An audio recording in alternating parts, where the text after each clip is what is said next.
Welcome to the ExecMBA podcast. I'm your host, Brett Twitty, and you are listening to a new episode. On this episode of the podcast, I'm excited to share my recent conversation with Sarah Boschung and Nate Carlson. Sarah and Nate are first-year students in our Executive MBA Class of 2023, and they are also recently elected leaders of the Executive Student Association. I recently connected with Sarah and Nate to talk a bit more about their backgrounds, how they decided to pursue an MBA, what led them to Darden, and how they've decided to make student leadership part of their Executive MBA student experience. I think you're really going to enjoy this conversation. So without further ado, here is my interview with Sarah Boschung and Nate Carlson. Sarah, Nate, welcome to the podcast. Hey, Brett.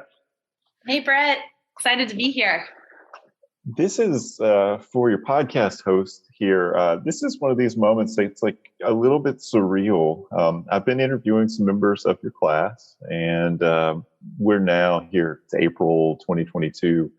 You start to feel this weird kind of overlap thing that I remember both of you when you were prospective students, and this was the time of year where things really started to heat up as part of your pre-matriculation journey. And here you are, you're like basically almost a year into the program. And at least to me, it feels like it was just yesterday.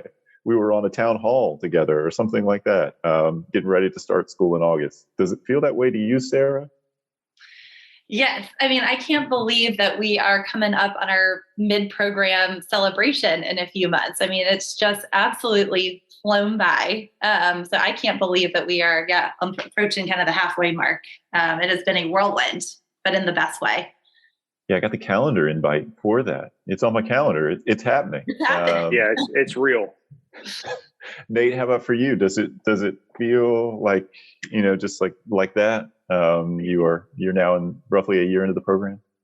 Definitely. It's wild to think that. I mean, I remember you saying in all the pre-matriculation stuff, here's Twitty again talking about it's a marathon at a sprinter's pace and all this. And I'm like, okay, Twitty, like it's 22 months or 23 months. Like I got you. But yet here we are. And I mean, we're about to start finals for Q4. And it just rolls. It has been flying since LR1. I mean, it is just like gas, So I've enjoyed the heck out of it. But yeah, it's flown by so far. Yeah, I think the key to it is you just don't have like long stretches of time where you're wondering like, what's the next thing that I'm going to do. It's sort of the momentum of the program. You just move from quarter to quarter. Every couple months you get new classes. So, have these new classes to negotiate. Then you take exams. And then around the time that you're doing all that, you get more classes. And, it just keeps going. And that's always been amazing to me. And so quarter four, almost to the mid program point. And it's always fun to have that celebration. That's something that we've begun doing a little bit more as a program, recognizing that moment, taking that pause to say, look at all that you've done over this year. And so I'm looking forward to that, as I'm sure y'all probably even more than I am looking forward to that. So, well, let's talk a little bit more about you, Sarah. How is everything? You doing okay? I'm doing great. Yes. Darden has just been the best experience that I could have asked for. And, I think for a little while, I'd been kind of hemming and hawing, whether or not I was going to pull the plug and deciding whether or not to apply. And when I finally, made that decision to do so last year and decided I was going to go for it, and then once, getting accepted and then starting the program last August, it's just been the best decision I could have made. And every day I'm so grateful that I'm here. And just absolutely enjoying every minute of it. And as you say, like, it's exciting that we're approaching the midpoint, but at the same time, there's this part of me that almost wants to slow down time because I feel like this is such a unique time of our lives that we'll never have again. And so I almost just want to slow down time because I think we're going to blink and it's going to be graduation for us next year, almost this time. And I think I'm actually starting to get a little sad at the thought of it being over because it's just been such an incredible opportunity to meet some amazing people and learn from incredible faculty and just have this amazing, enriching experience. So trying to kind of slow down time a bit. Yeah, it's interesting. We were talking with some of your classmates, and one of the things that we think a lot about is, how to help prospective students understand the weekend experience. I think sometimes people look at it in there. I'm wondering about, what students are doing in addition to class, because we talk a lot about class and there's a lot going on. Should note that before we got on the podcast, we were talking about, a group of you going out to Nationals Park this past weekend. And one of the students in that call said, how often at this juncture in your life do you get to come together with like 130, 135 people, who are all in this place of like, one, interested in learning, interested in developing and growing. And you make all these new friends. Like, it's not that easy to meet people in this world at this particular moment. And all of a sudden you've got this structure to it and it's an interesting group of people and they're all excited and you're going through this really profound thing together. That's no small thing. So your comments resonate, Sarah. Nate, how about you? How are you doing? I'm good. I am, for the podcast listeners that have my accent placed somewhere in like the Midwest or the Northeast, I'm sitting in Birmingham, Alabama. It is beautiful today, 80 degrees and sunshiny. But yeah, I'm good. Just been working and just steady at it, trying to finish up Q4 strong and get ready for Q5. I've got a global residency coming up to Argentina in a couple of weeks. So I'm really excited about that. So yeah, just plugging along. Have you ever been to Argentina before? I have not. That's so exciting because we just had students travel. I've been talking with some full-time MBA students who went to Finland, Estonia. There's also executive MBA groups that went to Italy and Spain.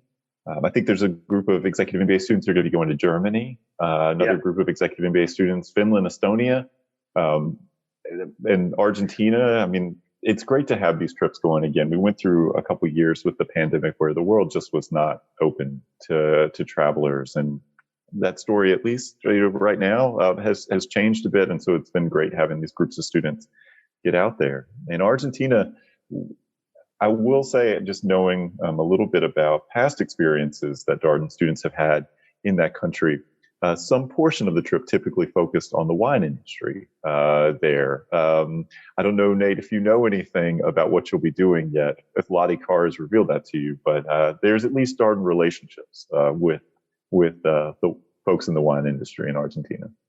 That is what I have heard, and I am excited that we get to maybe partake in some of the juice there in Mendoza and in and around that area. So yeah, I'm thrilled to see what Lottie does a phenomenal job on those trips. I went on the Spain trip in February, and she works her tail off and provides us a great group set of experiences. And so I expect much the same in Argentina. It'll be a ton of fun. Definitely the lady to know. If you're traveling the world with Darden, you're going to spend a lot of time with Lottie Carr. She is a real expert. I don't know her current country count, but to anybody who's curious about the Gimba format, just global residencies generally, the global experiences available to both executive MBA and global executive MBA students, would recommend the interviews that we've done here on the podcast with Lottie Carr. So let's talk a little bit more about your background. So Nate, you already said you're not outside of Philadelphia, as many of our listeners might have guessed from your accent. You're actually in Birmingham, so-called Pittsburgh of the South, Magic City. Correct. That's right. So tell us a little bit more about your story. Who are you? What do you do? And what did you do before coming to Darden? Yeah. So, born and raised in Birmingham, Alabama, went to school and graduated from the University of Alabama by way of the Air Force Academy. I was at the Academy for 2 years, and then ended up going to school in Tuscaloosa. While I was there, played football under a guy named Coach Saban, and we had a lot of success. We won 2 national championships while I was there, and so it was a tremendous amount of fun. And then when I was graduating from school in Alabama, I really, didn't know what I was going to do. It was like, what do you do after football? That's kind of been all I had done in football and school. And so it's like, I don't know what I'm going to do next, and was kind of weighing some options, and was fortunate to kind of have gotten to know and be mentored a little bit by a guy that had been really, really successful in the restaurant industry. His name is John Casmus, and his family and himself had started a little restaurant brand called Zoe's Kitchen that they had grown and sold it, and then it had gone public and all of that. And so he had spun off some different concepts post his exit at Zoe's, and I he approached me and was like, "Hey, I don't know if you'd be interested in working in the restaurant business at all and learning about it, but if you think you might like entrepreneurship and kind of go on your own entrepreneurial journey, like I think this might be working in a small business in a small growing company would be something that could really suit you well." And so started working for him as an hourly employee and just learning the business. And like I said, we had 2 units at the time, and we kind of started to grow those 2 concepts, and my role continued to grow and expand. And I got the bug to eventually do something on my own. And so in 2016, my wife and I opened our own restaurant. It's a fast casual concept called Real and Rosemary.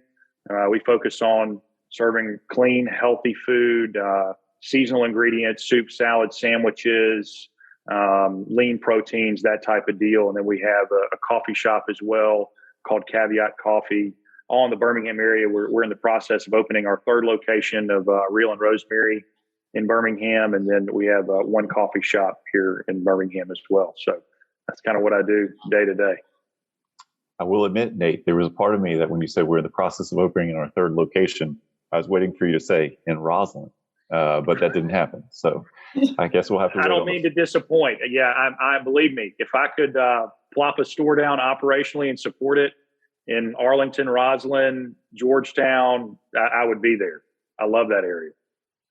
All right. Well, your podcast host, Dare to Dream. We'll keep us posted. We'll await further word. So, Sarah, tell us a little bit more about your background and your story. What do you do? Sure. So it's funny, despite my sounding like I have a bit of a Southern accent and I love saying the word y'all, I do not live in the South, but I live up in New York City. And so as soon as y'all comes out of my mouth, it's my clear giveaway that I'm not originally from New York. I was actually born in Chicago and then moved to the Northern Virginia area, not too far from Roslyn, and lived there most of my life until I went to University of Virginia for undergrad. And I actually graduated from the School of Nursing. I was planning to go to medical school. So I actually stayed in Charlottesville for a year after doing my nursing program and did a 1-year post-bac program to do all of my pre-med requirements. And then after I finished that program, I had taken the MCAT, applied to med school. I ended up deferring med school for what I thought was going to be a year or 2. And that's when I moved up to New York City, where I currently live. I had always wanted to live in New York, and I felt like this was my opportunity before starting, 8 more years of school to move up to the city. And so I started doing research at Columbia and did Parkinson's research there. And just kind of during that time, I did some soul searching, and I realized that medicine wasn't the avenue that I wanted to pursue, but I did want to do something that was in the space of helping people and building relationships with people. I've also been really interested and passionate about health and wellness. And so I was at a health and wellness event in New York, and just by chance happened to meet these 2 women who were there. They had just founded a company called Sakara Life. And they were telling me a little bit about the company at the time, which it's a wellness company kind of anchored in the philosophy of food as medicine. So delivering meals and products that are gluten-free, plant-based, organic, nationwide. And, at the time, didn't really think too much about it other than I thought it was a really cool company. And then fast forward 6 months, my research study ended and I was kind of at this crossroads of what's next. And I reached out to Danielle and Whitney, the 2 founders of Sakara Life. And I said, can I come work for you? And there was no job description, nothing. And they brought me on as employee number 5. And I was the first client service associate that they had. Just me at the time. And then fast forward now, I've been there 7.5 years, and I now lead our client experience team. So a team of 28 people. So it's grown a lot. And I've definitely, worn a lot of hats over my time at Sakara and really been able to see a lot of growth and evolution of the company. And it's been a really exciting journey. It feels like that's a very competitive business. The food, the wellness business. There's a lot of dollars there, but also a lot of companies that are seeking those customers. I imagine that would make the customer experience work and very, very interesting. It is. No, it definitely is. And I think, I think for me, what's so powerful is, as you said, I mean, there are a lot of different competitors in the space. I mean, I think one thing that sets Sakara apart is that, the food is ready made. So rather than having to do any prep work yourself, like a daily or a Blue Apron or Plated or some of these other, companies, it all comes ready made for you. So we like to say it's kind of, taking the brain work out of healthy eating and kind of being your personal chef and nutritionist rolled into one. But I think what's been super rewarding for me being on the client experience side is really, getting to hear the testimonials that come in every single day of how Sakara has just really helped to change people's lives, whether it's helped them heal from a chronic illness or whether it's given them more time in their day to spend with their families or to focus on their jobs. And so I think for me, that's just what's been so rewarding is to, really get to hear firsthand the effects of what the Sakara mission is, which is to help transform people's lives, and getting to hear how Sakara has done that for people has been really powerful. So Sarah, I want to stick with you for this next question to get us started. Had you thought about an MBA for a long time? You mentioned that maybe you kind of kicked around the idea and you finally decided to take the plunge and move forward with it. I mean, what originally put an MBA on your radar? Yeah, no, that's a great question. I think for me, like I said, I did not think if you had asked me, 10 years ago where I would be today, I would have told you that I would be a practicing pediatrician. I would be in the medical world. I did not at all envision myself in the business world, let alone at a startup. And so I think for me, it was just, I have come to just find a job and a position, a company that I love. And while I've been able to learn so much on the job, and I've had incredible mentors that work at our company, a lot of our leadership team at Sakara have all done their MBAs. So I've been able to work and be mentored by these incredible women who have gone on, who've done an MBA and have that business background. And so I think while I've learned a lot at Sakara and on the job, also in talking to them, it's made me realize there's still so much I didn't know, and there was still so much to learn. And I think that's where I just was excited to, take myself to that next level of getting that MBA to really just give me, the confidence that I need in my career to better understand the business fundamentals and just have that confidence in this kind of newfound position or newfound, area that I found myself in. And like I said, it's been great. So yes, I had been thinking about it for a while. And then, when I finally decided after talking to several people, both at Sakara, outside of Sakara, decided to pull the trigger and do it. Nate, had you thought about an MBA for a while? I imagine when you talk to people in the restaurant business, there's probably just many folks who've just kind of learned by doing. Is an MBA super common? Yeah, no, it is not. And for me, for the longest time, I was definitely in the camp of, when I got done at undergrad, I was done with school, man. I did not want to pick up a textbook. I was not an academic All-American or anything like that. I was ready to be done. So it took me a long time to even think about possibly going back to school. And then obviously when you're own and operate and you're starting a company and you're working in entrepreneurial businesses, like that's just like every day is firefighting, right? I mean, you're putting out fires constantly. And there's not necessarily a ton of time that you're just sitting back and pondering what your next, 4 years want to look like. I mean, some days you don't have time to think about what the 4 minutes in front of you are going to look like. And so not necessarily, but what really shifted for me is, a couple of years ago, I'd started to think, because I knew enough to know that based with what my undergrad degree was, which was public relations, there was a lot I didn't know about business. And I had figured that out in working in small businesses and then opening my own company. There was still a lot I didn't know.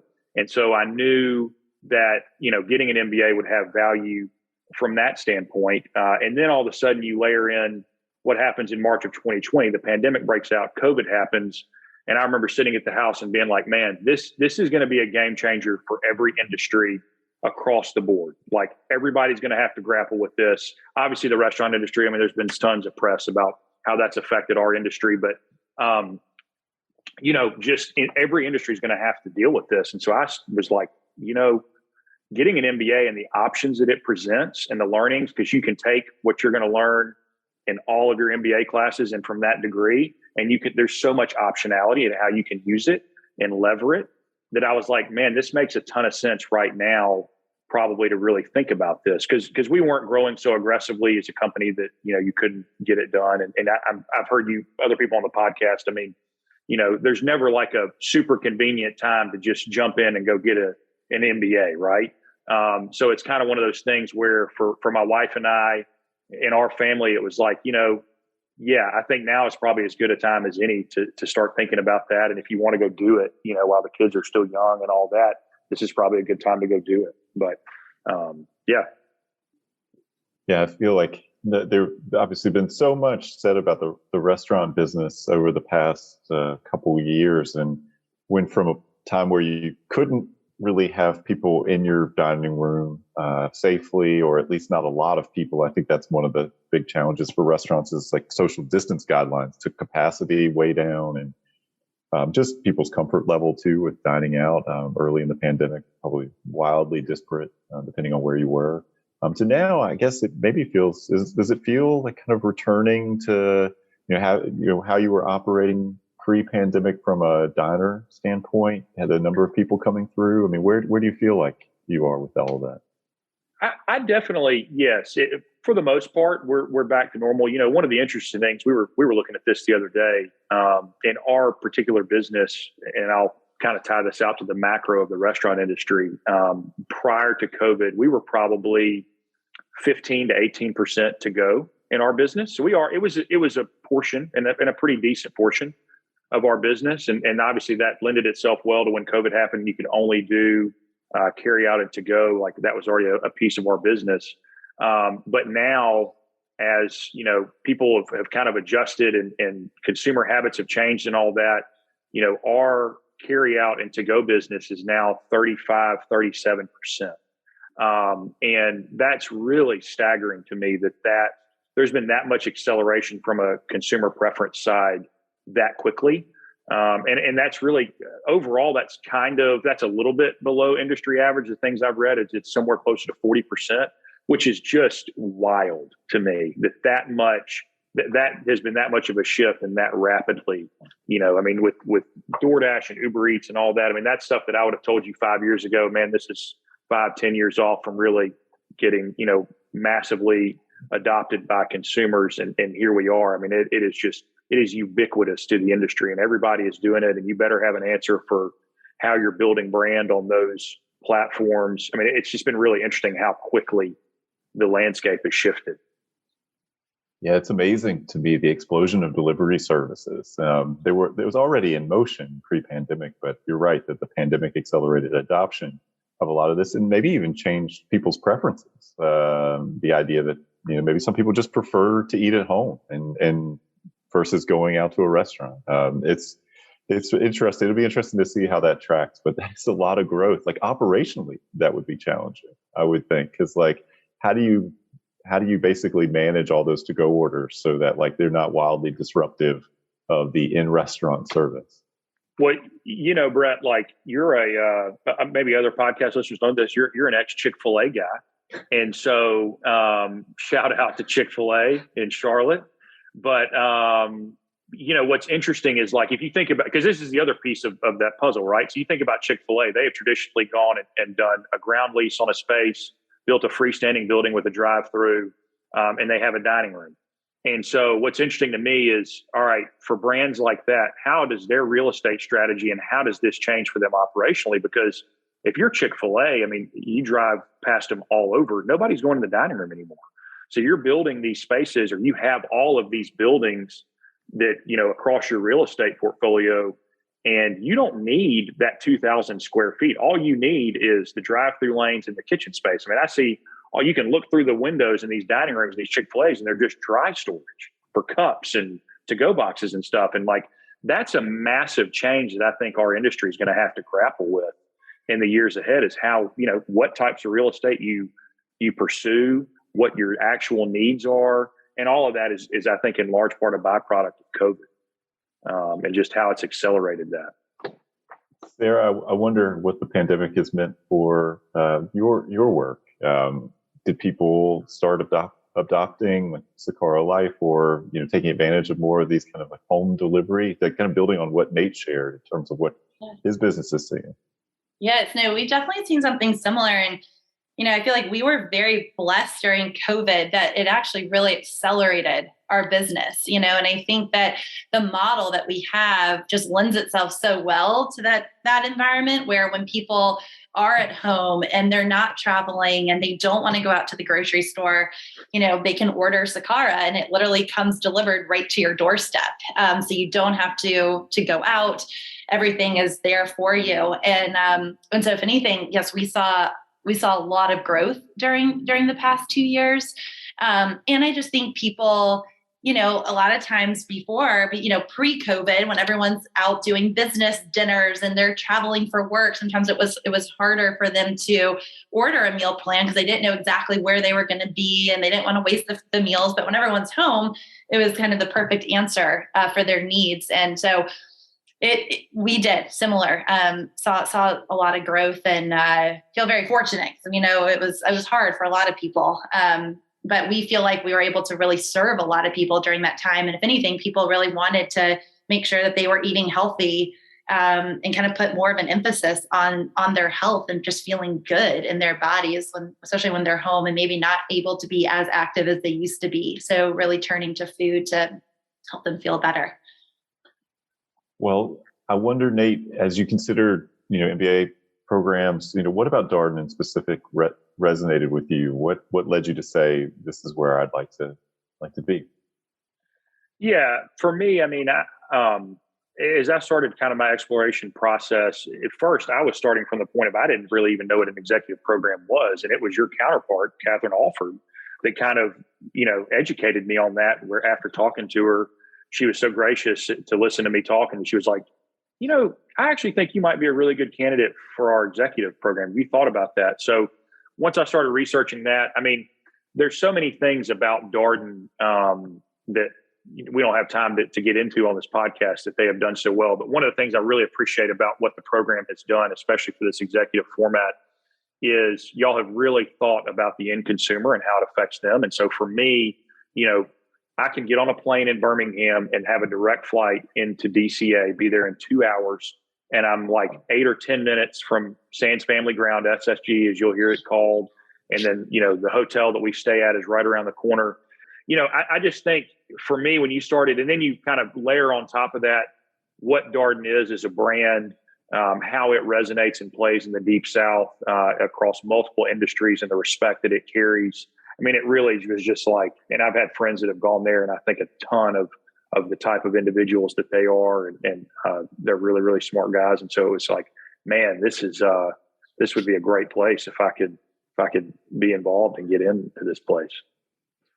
Sarah, how about you? I know you were already familiar with UVA from your undergraduate experience, so you are or will be a double who. What about Darden in particular resonated with you?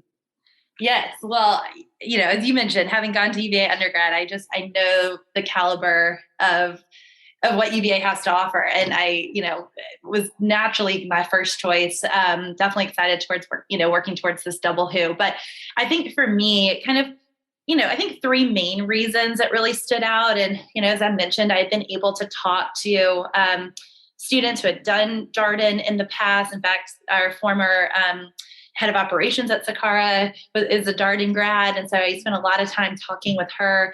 And, the 3 things that really stood out to me as I was considering, one is just, the caliber of the professors. And this was something that I heard so many alums mention. It's just, these professors that are at Darden, like they're not just there for their own sake, but they're really there because they care about students and they really want you to learn. And I remember thinking, wow, that sounds so nice. And now that I'm actually there and have seen this in practice, I totally get what they mean by that, where, I've just been so impressed at how, at these professors that we've had and how they really truly want to get to know you on a personal level. And, when we're doing our OGR weekends and we're all sitting having breakfast or having lunch, and they'll come and pull up a chair and sit right next to you at the table and just have a conversation that's not related necessarily even to the subject matter, but just to get to know them and they get to know us. So I think that's something that I've, been so impressed by and something that really, stood out to me as I was talking to, former students.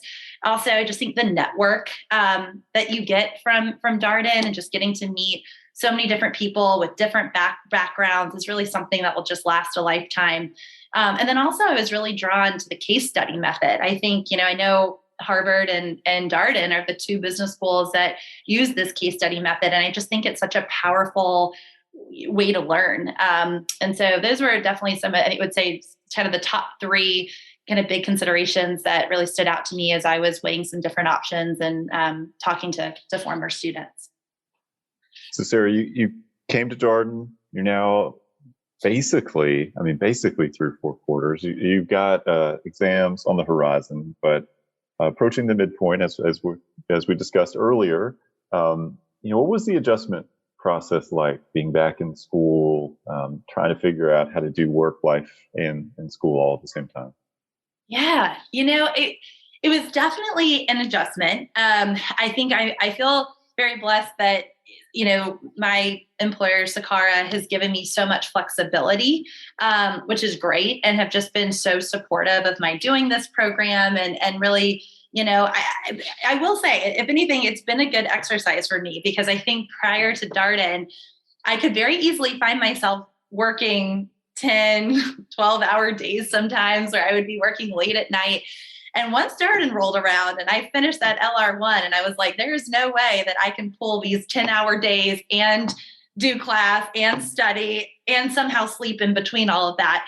And so I've had to become really kind of diligent about just like blocking off my calendar. And that's what I've done. I literally at 5:30 every day, I block my calendar, and it's like no meetings scheduled, no calls, but this is like now my Darden kind of protected time. So either using it for class or using it to study. And I've just had to become I think, much more conscientious about time management in general. And just like when I'm at work, between my working hours, every minute counts, and I've got to be laser focused on what I need to get done. And then I just have to switch between work and school. And so it's really just been a good forced exercise into time management and just getting better about kind of blocking my calendar and having that time for school and for class. So it's actually been very helpful for me. I feel like it's given me a little bit more of a work-life balance in some ways. So I can believe that, because, one of the pretty common points of discussion when students reflect on this is the fact that it forces you to be a lot more efficient with how you use your time. You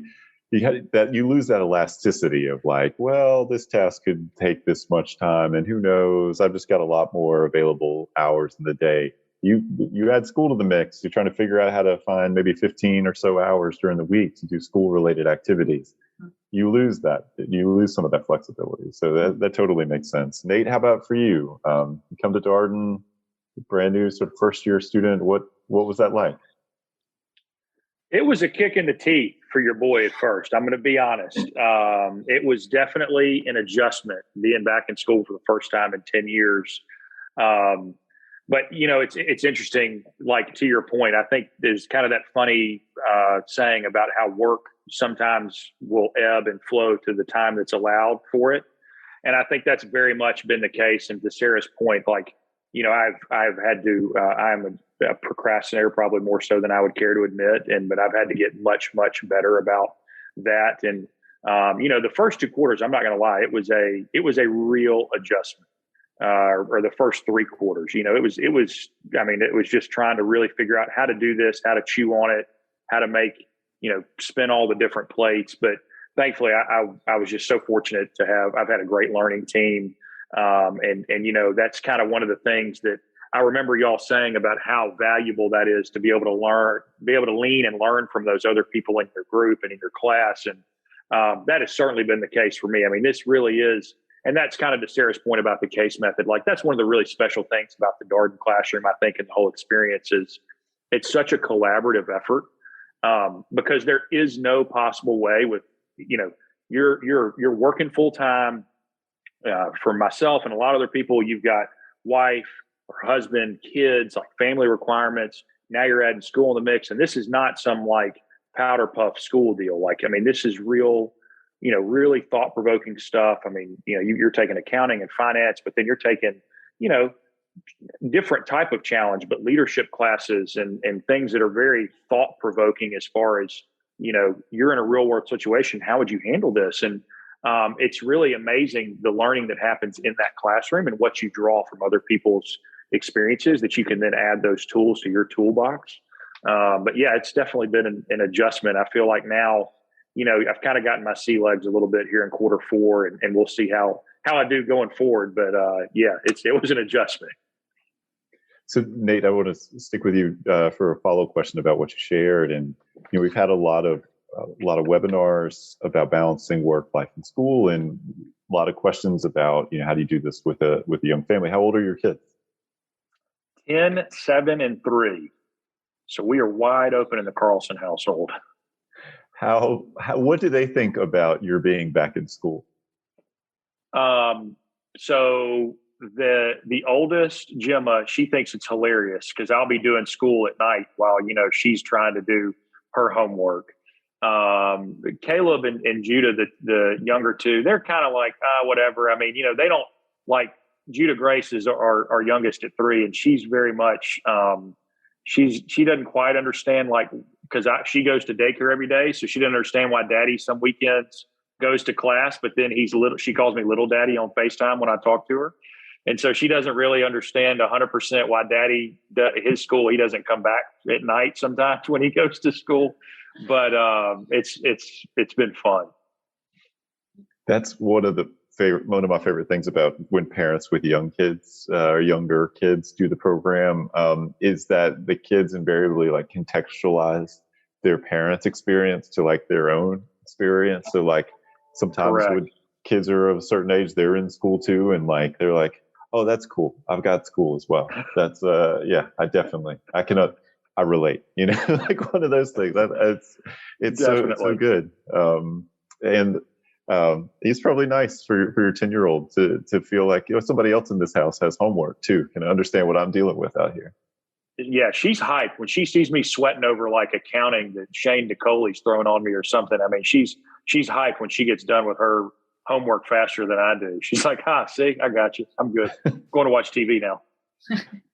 I appreciate that. So I want to talk a little bit about, extracurricular engagement. I think one of the things that's surprising to prospective students, so much of what people are weighing as they're thinking about the decision to go back to school and pursue an MBA through an executive format is like, how am I going to make this work from a time standpoint? We've already talked about that here on the podcast, but I think one of the things that's also true for some Darden students is people add more things to their plate related to their student experience. And we've had a growing number of executive MBA clubs and organizations. There's opportunities for student leadership in a variety of ways, including a newly formed within the past couple of years Executive Student Association, an equivalent organization to the full-time MBA Darden Student Association. So the DSA on the full-time MBA side, the ESA on the executive MBA side. We had the first ESA president and executive vice president on the podcast last year, Sean Taylor and Catriona Stadler-Ayer,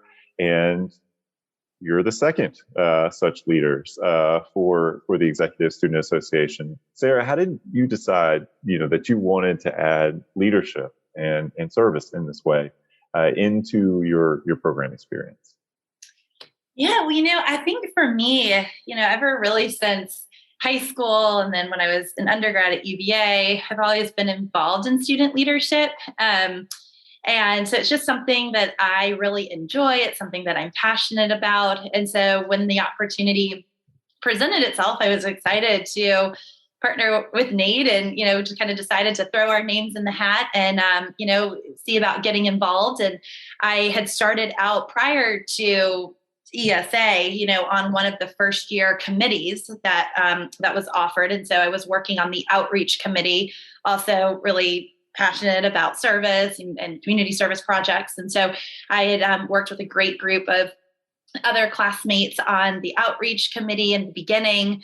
And then from there, when we found out about these ESA positions, that's when, Nate and I had chatted and decided to put our name in the hat. And so, just something I've always been really passionate about. And I think in a way it's really exciting in some ways that, this ESA program is so new. I think there's just so many opportunities to really kind of mold and shape it and so many different directions that we can take. And I know Nate and I already have, I think, just like a whole list of ideas, that kind of running through our minds of things that we've talked about, things that classmates have shared with us. So I'm just really excited at all the runway and the potential that this has, and really kind of starting from at the very beginning. I mean, having seen that from my startup days of like starting at the company was super small, and just like the whole, runway that was ahead of us and this potential that we had to really kind of turn Sakara into what it is today.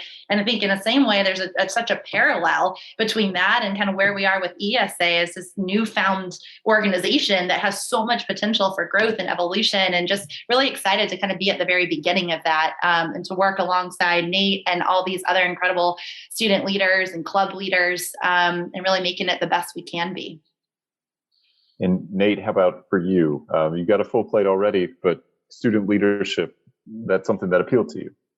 Yeah, definitely. I would just tack on to what Sarah is saying. I mean, one of the unique things about Darden, and part of the reason why that runway she's talking about exists, is because the faculty and the staff and the professors are really engaged in what's on the students' minds, what is important to them, and maybe what was important to them last year may not necessarily be the exact same things that are important to this class.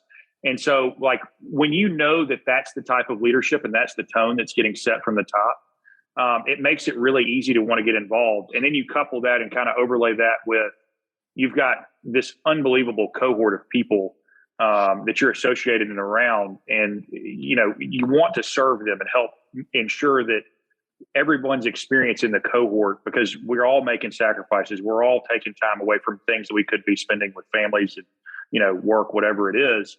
And you want to make sure that the short amount of time we have here is providing the most value to everybody. And so I just think it was a no-brainer to be able to serve in that capacity, or and then obviously we were fortunate that our classmates thought enough of us to think that we do well there. But this is the second time I think in my life that I've been fortunate enough. I saw a lot of that at Alabama when Coach Saban came in, and it was an interesting time because he was the type of leader that took input from his staff and from his players as to how to make the organization better and how to set the tone for the organization. And they do a lot of those same things at Darden. And it's really interesting to now see both of those things kind of in parallel. And it really makes for special organizations, I think. And that's one of the things about this place. I think Sarah would agree. I mean, it's a special time to be in this program with being in the DC area. There's so much going on there just in general, but we're adding in this part-time program. That's really exciting. We have the executive program, obviously. I mean, it's just a very cool time to be here in this building in a post-COVID world where, like I said earlier, all the industries are kind of grappling with how leadership is going to move forward and what business is going to look like moving forward. So, yeah, you're right, Nate, that this is an exciting time for Darden in the DC metro area. So we've gone from, I sort of considered myself the unofficial oral historian for our efforts here. So to the extent that anybody ever wants to hear the full story, I'm prepared. But the quick summary is we went from one section of Executive MBA students way back in August, September of 2016. So the class of 2018 was the first section that even had Roslyn as an option. So we went from 60 Executive MBA students to now having an Executive MBA program that's fully based in Roslyn with, touch points in Charlottesville. You still will get time there on the grounds of the university and the Darden School in Charlottesville. But we have a part-time MBA program. The inaugural cohort will start this August. We also have a specialized master's, the MSBA, that is offered in partnership with the McIntyre School of Commerce. That also operates out of Sands Family Grounds. So again, from maybe 0 or 60 students, depending on when you want to set that time marker, to come this August, we'll have about 400 students across all these programs learning out of Sands Family Grounds. And so for students looking at the program, looking at any of these programs, it's an exciting time. This is a real growth center for the school, and such a tremendous network of Darden alumni and UVA alumni here in the DC area as well. There's 1,900 plus Darden alumni. In terms of UVA, I'm just going to say something, a rough number of like tens of thousands, because a lot. There's a lot.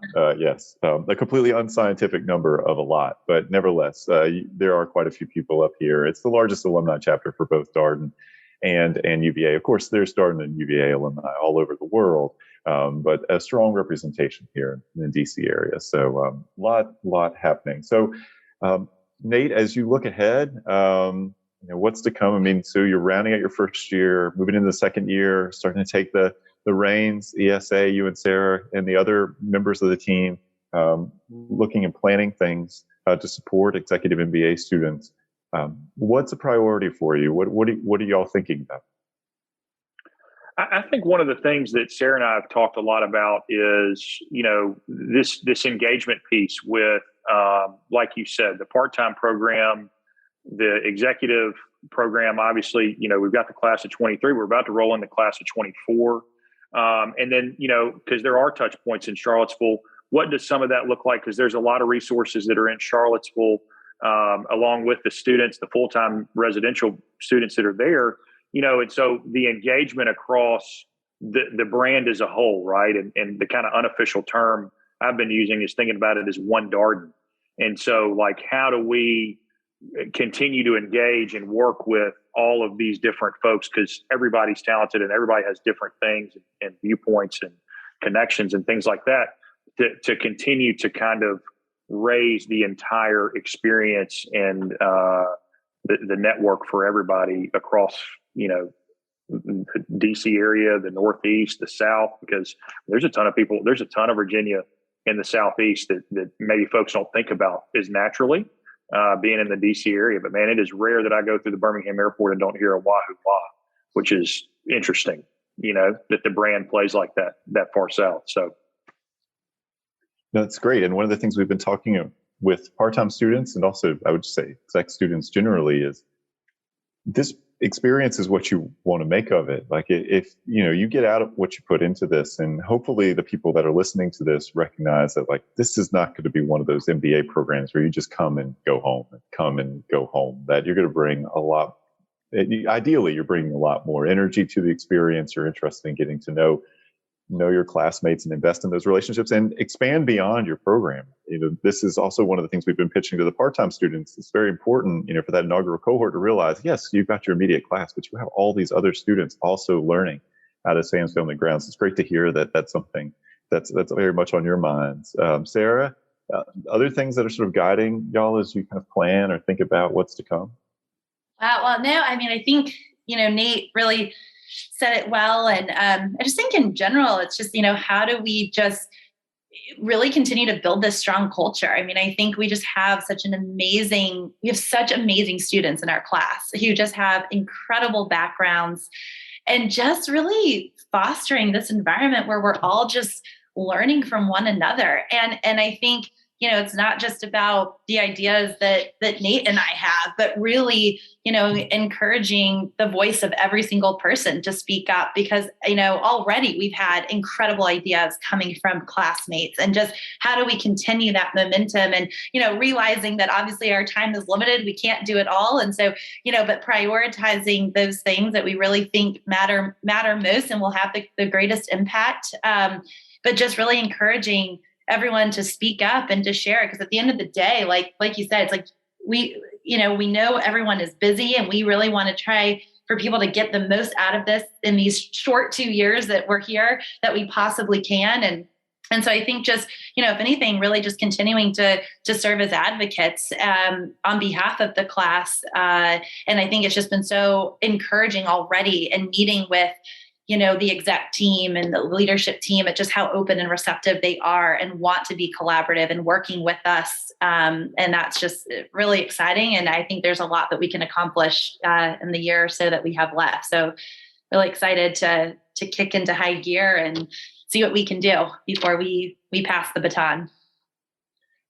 I mean, Brett, I was just going to say, like, that last thing that Sarah said is really, that has been such a surprise to me. And I guess it shouldn't have been, but like, if you're sitting in the room with like Yael, who is just brilliant and I have so much respect for, and she's going, well, what do y'all think about how we should do X, Y, or Z, right? I mean, that level of engagement.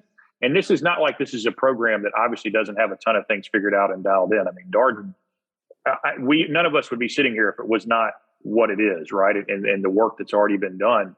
But I think that's just an amazing thing that that the leadership is humble enough to be like, we want to hear from you about what your thoughts are. And you have things that you're bringing to the table that maybe are a different perspective or things that we haven't thought about, and amplifying those voices. It's just been, I mean, it's been really, really unbelievable. Yeah, occasionally prospective students will ask us some variation of the question of like, what would you change about the program, or like what do you think are really the things the program should be thinking about? And it's so funny, the things that were on my mind, when I started here, each successive class comes through and says something like, have you ever thought about doing this or trying that? And then it gets adopted. So I'll point out a few examples. So we went through the integration of the two formats and the launch of the Roslyn section, and arriving at this Friday, Saturday, Sunday schedule, the weekend residencies, and all of that I think created a lot of possibility for the program. And then, when you integrated the formats, we had the feedback previously from GEMBA students. They wanted a larger network. They wanted electives. Well, they got those through the integration of the two formats.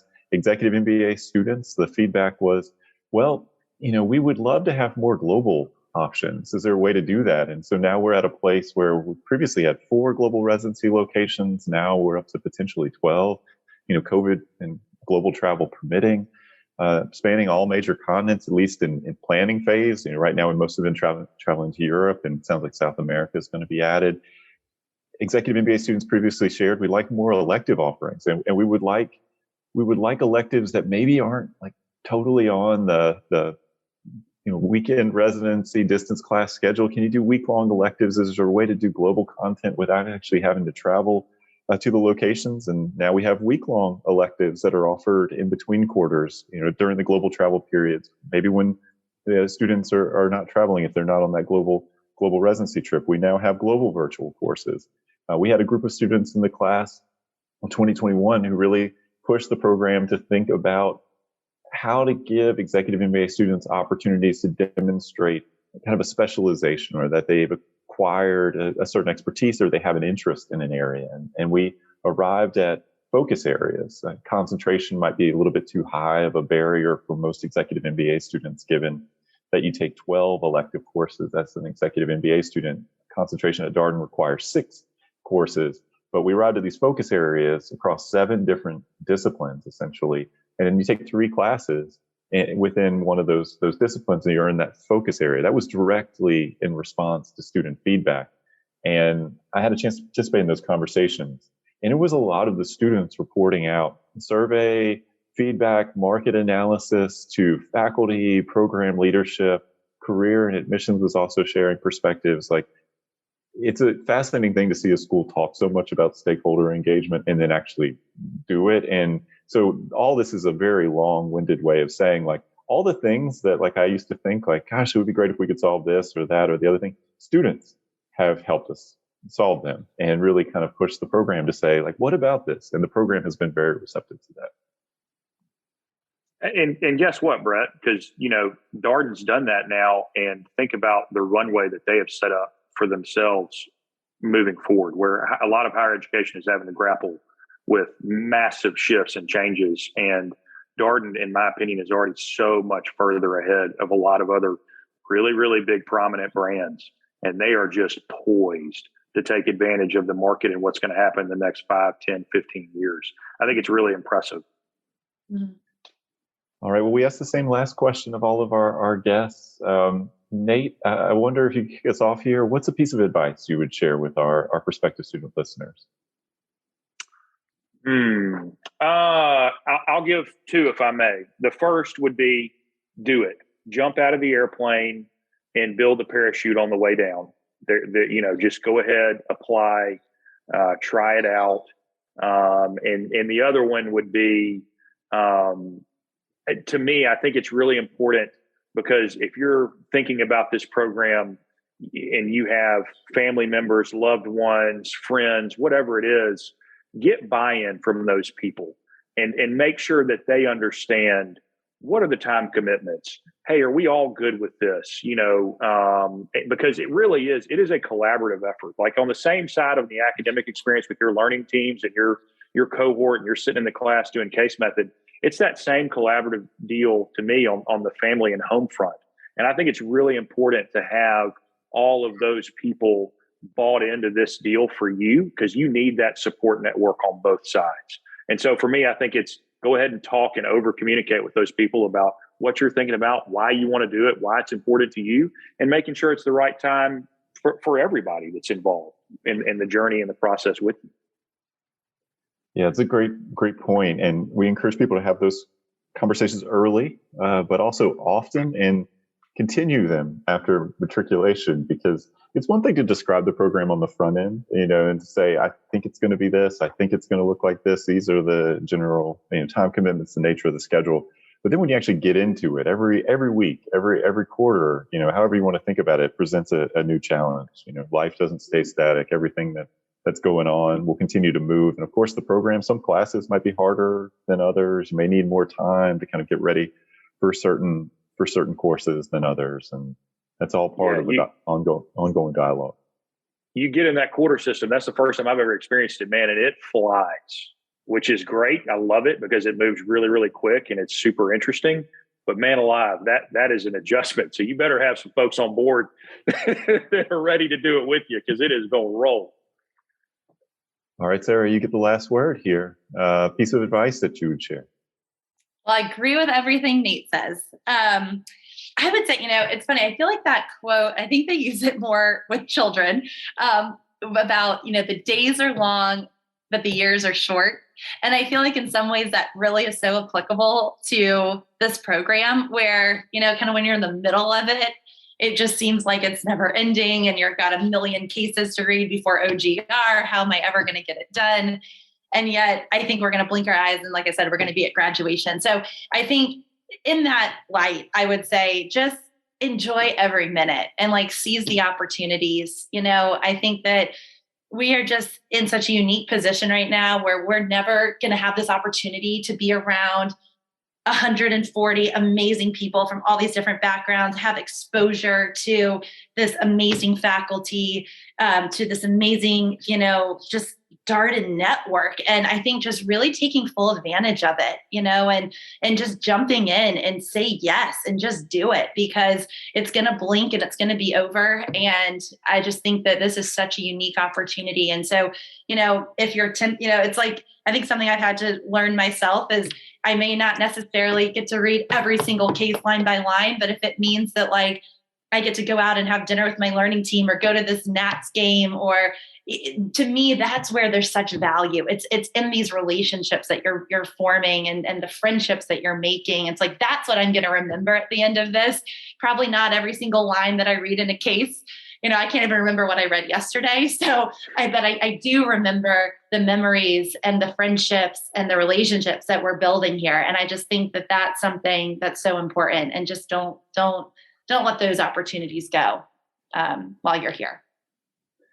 Yeah, two thoughts related to what you just shared. One, I interviewed the consortium liaisons on the Experience Darden podcast, so our full-time MBA podcast, and they shared the exact same advice, just to say yes.